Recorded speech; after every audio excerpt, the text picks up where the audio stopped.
was cooking in San Francisco, getting burned out on the city life, and I would spend my day off driving up and down the coast looking for different small inns, 10 rooms, remote, near the ocean where I can grow food.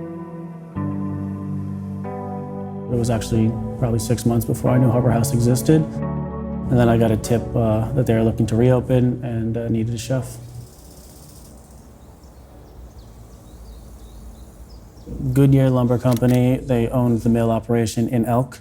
They built this specific building as a house for entertainment.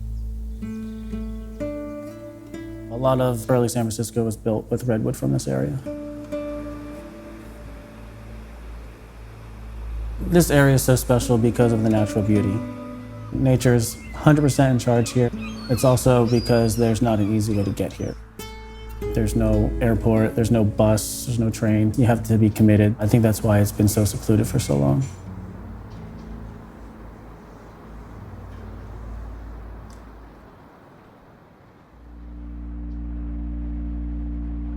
We're 18 to 21 covers depending on the guest count per table. All of our pottery is from here, the food is from here. The view is one of a kind.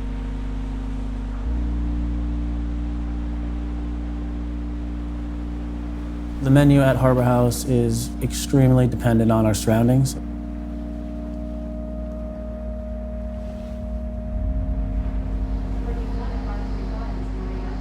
When guests ask me what's on the menu next week, I have no idea. I will know the night before.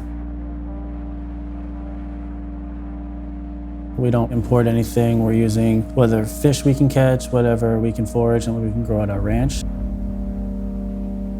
I think you really start to understand ingredients and what the natural environment is doing to them different times of the year.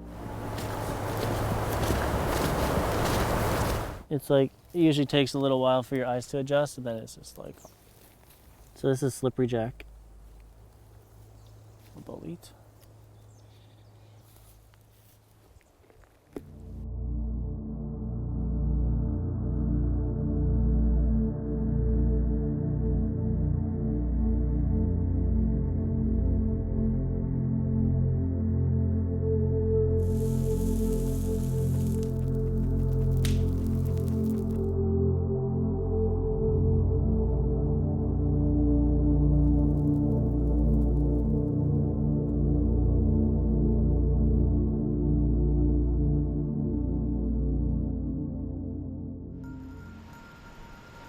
If a storm is rolling in and the ocean is extremely rough, no boats are going to go out, so we have limited seafood.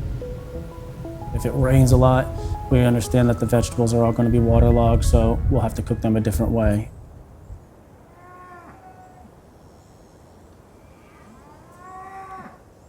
Like 3 days before we opened, the kitchen team was out here with Amy, and we moved 40 yards of compost, right? Is it 40? 70. 70. That took about 3 days, and then we reopened the restaurant, and Amy took it from here. So it's nice to see some stuff regerminating. The entire thing is an experiment right now. It really is. I mean, a huge thing too that, I'm trying to figure out is this specific microclimate. Growing here is very different than growing inland or growing on the East Coast. It's all, very weather specific. And one thing that I'm finding is it's not always weather, sunlight and temperature. It's day length that is actually a big determining factor, because greens, for example, like spinach and lettuces, those should do really well here because it's never above 65. Those are ideal growing temperatures. But during the summertime, I had a lot of things go to flower really quick. And I was like, I can't understand it. Why is it flowering? It's 65. This shouldn't happen. And it's likely day length that, we're getting 12 hours of sunlight, and that's too much for them. Already harvested cabbage, but they're making these little side shoots here. And so they're kind of akin to a Brussels sprout. And so you can see it's like a beautifully, almost blanched. Yeah, perfect. Send it.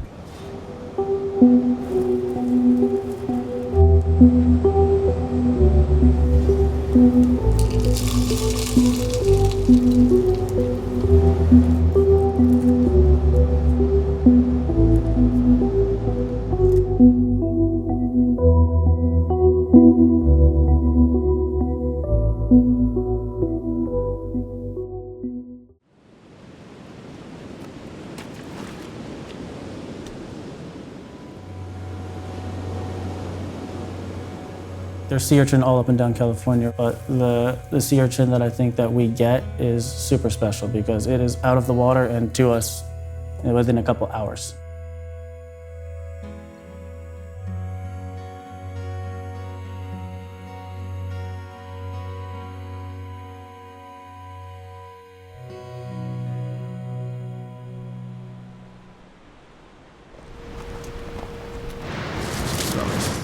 Turkish Bay, but not as intense as Bay Laurel. Yeah, it smells so good. You throw it on the fire and smoke fish over it. So what you see here is, this is cow parsnip. There's like little seeds that are usually on the end here. We infuse them into butter and serve them with a broth. A lot of the foraging, the different trees, it's all just been, all right, let's clip this, let's smell it, let's light it on fire. What does it smell like? Does it burn hot? Does it give off a certain smoke? At what point is that smoke most delicious? You really have to be able to be present with that and understand the product to get the best result.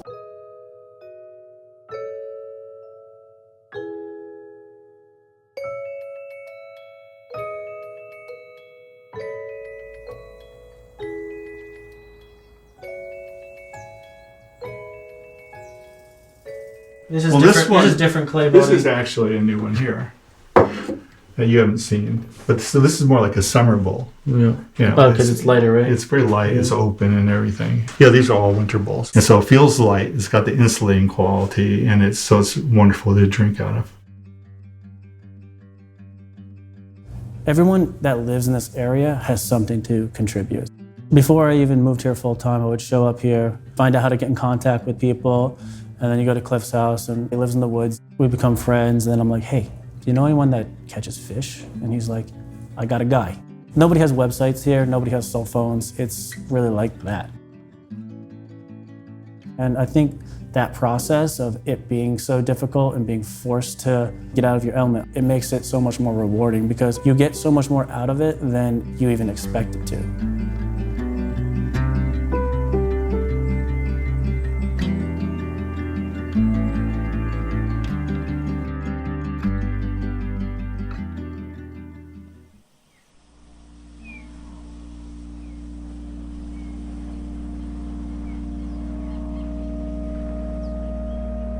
When guests come here and they may be like, oh, the Wi-Fi sucks, or there's no TV in the room. This is planned, this is perfect. I want them to feel disconnected from their life. They're forced to go out and explore, they're forced to be present, they're forced to take a minute to slow down. You know, we live in a life today that everything is go, go, go, check my phone, check my email. That's not why you're here.